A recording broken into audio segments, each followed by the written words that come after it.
The chancellor at a local university is stepping down. Chancellor Venkat Reddy from the University of Colorado Springs made that announcement today. He says he will officially step down on July 1st and return to his position as professor of finance. He will also work as an advisor to the university's president. Now, in a statement, he says in part, quote, "It's been a privilege to serve this incredible university as chancellor for over 6 years, and I've been honored to work as a part of this dedicated and passionate community for over 30 years.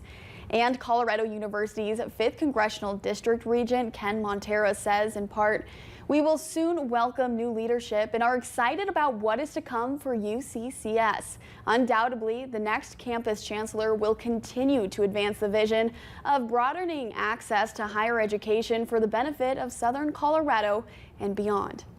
So far, his replacement has not yet been announced, and he hasn't said why he's stepping down. We will let you know as soon as we get that.